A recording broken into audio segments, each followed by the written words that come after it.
why is Dragon Quest franchise amazing and why you should give it a try with a Dragon Quest 3 HD remake.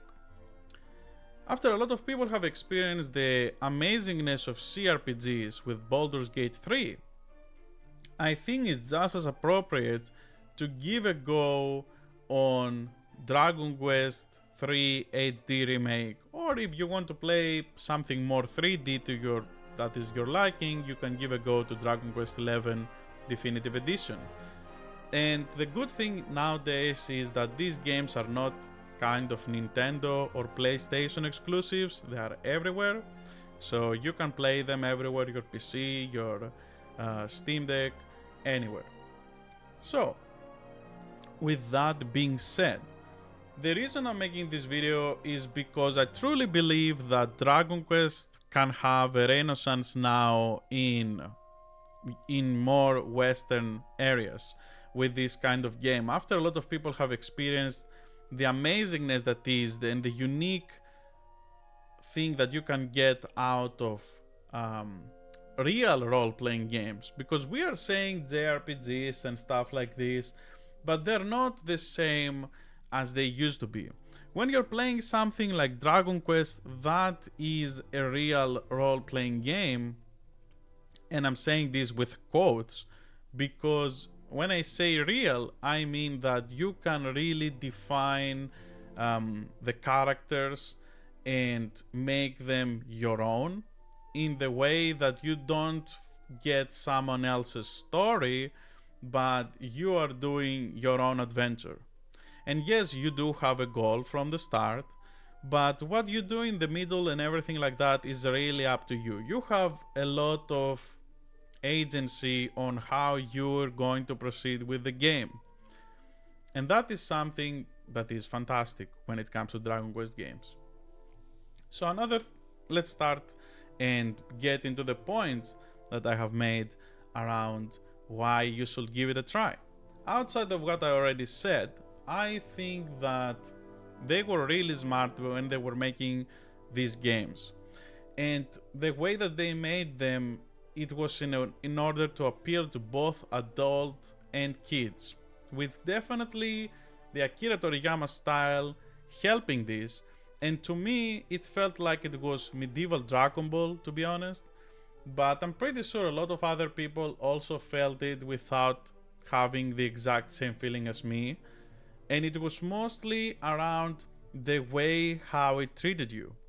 So if you were an adult, you have a lot of innuendos, stuff like puff puff and stuff like this, that they were obviously adult themes, but they were not made in the way that it would be even a thing for kids to understand. So a kid could have an experience and don't really understand what it was.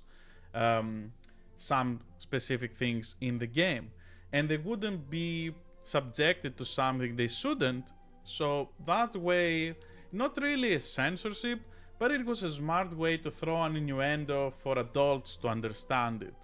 So it didn't have to be the whole act happening, you knew what was happening. And I think that definitely attracted a lot of different kinds of players. Another thing to be said is that the music is fantastic. It's just the adventurous and calming music of Dragon Quest. I don't really think there is anything else like it. And I play a lot of Square Enix games, they all have really good music, but nothing comes close to Dragon Quest music for me. It is really distinguished, and in the way that it works, it just feels fantastic. No matter how many times I hear it play on playback, I never get bored of it. And sometimes even when I want to relax, I will put Dragon Quest music because it just feels right. In other games, more action based, I think maybe Final Fantasy and some stuff like that, more theatrical, more grandiose music feel different. But the Dragon Quest music always felt special to me in the way that it was more about adventure and a calm, relaxing music. Another thing to say is that the games were made to be replayable. And to this day, Dragon Quest games keep the same spirit. They never really change too much. It feels like the most thing that I could compare Dragon Quest games is to Pokemon. Pokemon were kind of playing the same thing all over again, but with different lights and different ways. And that's how it feels when you're playing Dragon Quest as well. It's a new generation, it's something else, different story, yada yada yada. But when it comes down to it, you are playing again the similar experience, but in a different setting. And sometimes the mechanics change and stuff like this. But usually is around that. And because they make the world really big and with a lot of secrets, just like Pokemon, it feels that no matter how many times you play, you always going to find something new. And that feels amazing. No matter how many times you play or games, when you have these kind of secrets, it's not really the same these days anymore because a lot of people are trophy hunting and stuff like this and they're always looking through guides. This is not the same when you're playing these kind of games. When you're playing something like Dragon Quest, you always have different feeling around what you're gonna do. You can change your whole party and have a completely different playthrough, which is not really the case in many role-playing games, JRPGs these days. You have like a specific set party by the game and nothing else really. So let's go a little bit more to why I mentioned Baldur's Gate here. And the thing is about Baldur's Gate that you have specific roleplay mechanics in Dragon Quest. And I think that is something that really helps the game and people that don't know the history of this game to understand why this is even a thing. And here you can see why. So let's go to the status. So first, we have the player, right? This is the main character, and everyone else on your party is optional. You can even choose to do your playthrough only with the hero vocation and not ever get anyone else in your party. It's like doing a Nuzlocke in Pokemon. A lot of people do that. You have to be really dedicated and understand all the game's mechanics in order to do this. But you can. And it's the same thing with how you see my party. I have played this game before on Super Nintendo, and I knew if I get a specific class, I can make it be Sage on 20 level. There is only one class that can do that, and spoilers if you don't want to hear that, that's Gadabout. And if you get the Gadabout to level 20, then when you go to around the level 20 that you're gonna find the place that you change as classes, you can change it and you can be Sage immediately. And for other classes to be Sage, you have to have an item that you can only find it one time. So instead of having one Sage, I can have two Sages. And that comes with my experience of the game. If I didn't have that experience, I wouldn't know unless I went to see a guide.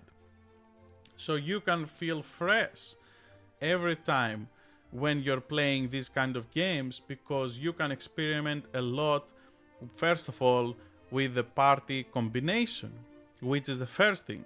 And then the next thing is, as you see, personality. Different personalities have different stat growths. As you see on the right side, all of those stats. And those stats obviously matter because it's the way that you're playing the game. If you have if you want the best damage, if you want the best this and that, you will be, or like to do it with lower level as possible, you have to do specific things. And in order to get the right personality from the get-go is really, really hard because you have to, it's kind of RNG how you're gonna get it. Sometimes it can help when you use some things that you allocate some stats yourself, and then if you don't get the right personality, sometimes you just don't. But then there are specific situations in the game with specific items that you can change your character's personality with an item.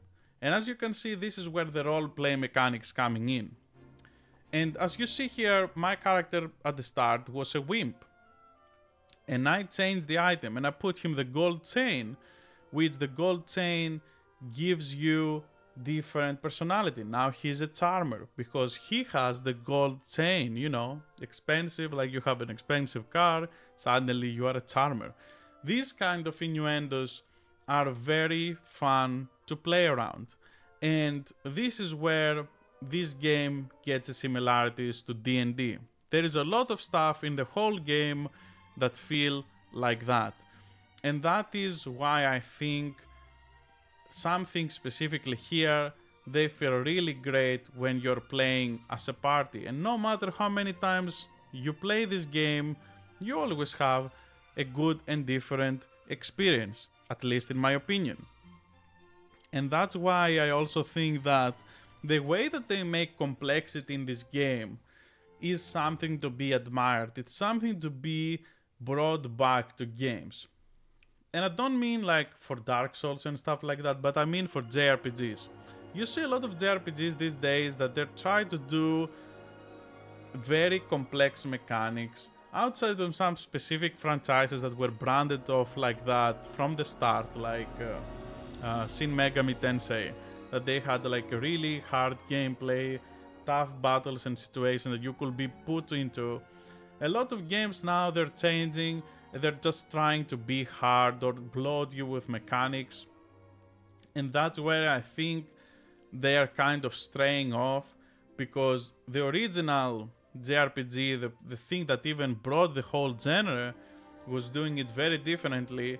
And I think, at least personally, I prefer this approach, that the complexity comes from optional things and challenges that are self-imposed, and not try to put easy mode or hard mode and stuff like that, but mostly self-imposed challenges. While I'm saying that, this game actually has different difficulties that you can change at any time, and you can put it however you want. I believe that there is here in the system settings, let me just check it out here. Yeah, so I'm playing the normal difficulty. There is also hard difficulty, which changes a lot the game. I wouldn't recommend it for first playthrough. And the Dragon Quest, that you literally can die, it's for kids. But I think that you really need to do something better here for this, for most games that are coming now. So in general, I feel that these games are great, as I said before, and I truly admire the way that they were made, what they were trying to do, and what they aspire to do in general. And that is why I really hope that people will give it a try, because these games are amazing no matter which one you choose. You can choose one from DS, you can choose one from Super Famicom or Super Nintendo, and all of the games will give you the same feeling. It's like Pokemon. You played one, you play them all, you know how to play them. And I think that is something amazing. I think that you can really get a great experience playing these games. And if you have the chance, if you can get this game, or even Dragon Quest XI or some other game, whatever way you want to play them, if you experience them, I'm pretty sure that you will come back to this video and think that, hey, like, he was right or something like this, because I feel that these games just kind of need to be discovered, just kind of the same way that Baldur's Gate suddenly revived the CRPG genre. I truly believe it's the same situation with more role-playing games, clear role-playing games, like Dragon Quest, which is just fantastic genre of games, and I think more people need to enjoy this kind of environment, since CRPGs seem to kind of growing I think it's only natural for us to see the Japanese take on the CRPGs, which was not really about being more as complex as them, but being more palatable to everyone. And I think it's truly great take, and everything together, when you mold it together with the music, with the art style, and the gameplay, truly makes a fantastic experience. Thank you for watching. If you like this video, like it. If you didn't like it, dislike it. Have a great day. See you next time.